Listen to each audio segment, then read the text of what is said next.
The president bears responsibility for Wednesday's attack on Congress by mob rioters. He should have immediately denounced the mob when he saw what was unfolding. These facts require immediate action by President Trump. Accept his share of responsibility, quell the brewing unrest, and ensure President-elect Biden is able to successfully begin his term.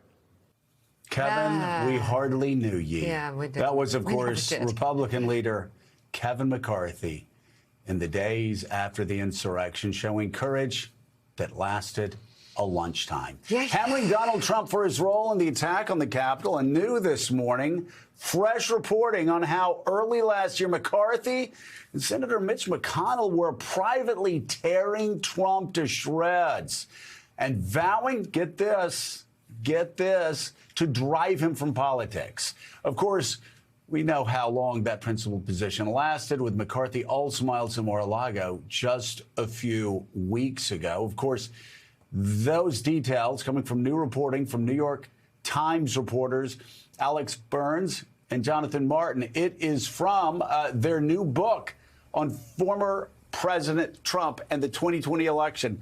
Quoting from their reporting, Mr. McCarthy went so far as to say he would push Mr. Trump to resign immediately. Quote, I've had it with this guy. I can't even say it with a straight face, he told a group of Republican leaders. They go on to write, the Democrats were driving hard at an impeachment resolution, Mr. McCarthy said, and they would have the votes to pass it. Now we plan to call Mr. Trump and tell him it was time for him to go. What he did was unacceptable. Nobody can defend that, and nobody should defend it. Kevin, listen to the voices inside your head. You were right the first time. That's what he told the House leadership team. McCarthy also said he would tell Mr. Trump of the impeachment resolution. I think it will pass. It would be my recommendation that you should resign. So anyway, on and on and on. Some incredible reporting, Willie. It's coming out in this blockbuster book. And of course, we know how the story ends. Within weeks, they back off. Both of them back off. But just get this, Willie. So you have here with this incredible reporting from Jonathan Martin and Alex Burns, you have the majority leader of the Senate saying, let the Democrats take care of this son of a bitch, and said, if this is not impeachable, then nothing is. And then you got Kevin McCarthy running Republicans in the House saying that it's unforgivable, it's uncalled for, and that Donald Trump needs to be impeached. He needs to be driven out of politics for good. So you have them. We now see from the January 6th Commission, we've seen the text. You've got the Fox News journalists, the Fox News primetime hosts saying the same thing in text. You've got Trump's kids saying the same thing, that what he's doing on January 6th is deplorable, and everybody just backs down. Nothing like it in American history. It's an amazing piece, but not a surprising one. This is what we've tried to communicate to our viewers based on our conversations privately with people over the last, 5 or 6 years. Republicans do not like Donald Trump. They like what he brings the party. They like the voters he brings them. They like that they get to hold on to power because of him. Privately, they do not like him. It's worth repeating Kevin McCarthy in this story. The book is This Will Not Pass, Alex Burns and Jonathan Martin. Quote, I've had it with this guy, he said on January 8th with leadership. Asked about exploring the 25th Amendment to get him out of office, according to this book. He wants to take away the Twitter accounts of some members, Republican members, because he believes they, too, had a hand in this. And, of course, as you just said, he was prepared to tell Donald Trump he should resign. Majority Leader McConnell felt the same way about Donald Trump and said so privately to everyone who would listen, saying, I'll repeat the quote you just said, if this isn't impeachable, I don't know what is. That's a quote from Mitch McConnell. There you have it. They don't like him. They wanted him out of office, and now they all say they will vote for him and support him if and when he runs again in 2024. Let's talk to George Conway. He's a contributing columnist for The Washington Post, and back with us, NBC News senior Capitol Hill correspondent Garrett Haake. So, George, I'll begin with you. I'm sure you've had a chance to tick through this story again.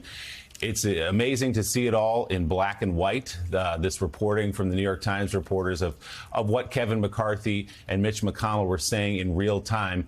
but not surprising, I'm sure, to you based on what you know about these people. That's absolutely right. That's exactly the way to put it. It is just a display of cowardice and corruption that was unimaginable a few years ago, and I think is unparalleled in American history. And I say corruption because these are men who took oaths of office to defend the Constitution of the United States. And they knew this man was deranged. They knew this man tried to overthrow the Constitution. And yet, and they knew that this was the impeachable offense to end all impeachable offenses. And yet they did nothing. In the end of the day, they didn't. Mitch McConnell. Mitch McConnell refused to hold a trial before the end of Trump's term, and at the end of the day, Kevin McCarthy ended up sucking up to Trump. And we don't ask. This is the bare constitutional minimum for members of Congress who have the privilege of representing us in government. The bare minimum has to be standing up to a man who's trying to end constitutional democracy. We don't ask our elected officials to arm themselves with Kalashnikovs and defend a warren of tunnels in a dystopian steel plant that's surrounded and bombed. We ask for them just to vote to impeach a man who tried to overturn the Constitution. Vote to remove him from office. Vote to bar him from ever holding office again. And they can completely fail to live up to their obligations. So, George Conway, I'm just curious, though. I mean, it feels like, although it is incredible reporting, a continuance of the shock opera. That, we're shocked at how slithering and weaselly and weak these men are, and how they can't even hold on to a thought for more than a week for fear of Donald Trump or constituents who might be blindly following him. I mean, this sort of pathetic turn that the Republican Party has taken, and it's lasted now for years, is exhausting. It's a shock opera. What legal accountability, what legal possibilities are there that these men are quoted saying they want this guy out of office, and then they're sucking up to him at Mar-a-Lago a week later? Or is it just more shock opera? I think it's, at least with these men, it's just shock opera. I think perhaps with Trump there should be. I mean, I think there can be a legal recourse. And I agreed with Senator McConnell on February 13th, 2021, when he gave his speech after acquitting Trump. He said that the criminal law could apply to Trump. But as for this cowardice in terms of these men refusing to hold Donald Trump to account, I don't know in and of itself that there's a sanction for that other than at the ballot box. Yeah. Yeah, Garrett, I'm just curious. It seems to be another strike against Mike Kevin. Of course, just let's go to the Wayback Machine to 2016 when Kevin McCarthy was caught on tape telling Republican leaders that there were two people that he believed were being paid off by Vladimir Putin. One, Dana Rohrabacher, then a Republican congressman.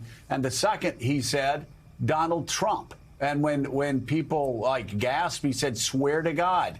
And then you have Kevin on January the 6th and after going after him. You now have these reports that Kevin McCarthy also wanted to take the Twitter accounts away. He wanted some Twitter accounts to be suspended by some of the even crazier members of the Republican House caucus. That's saying quite a lot.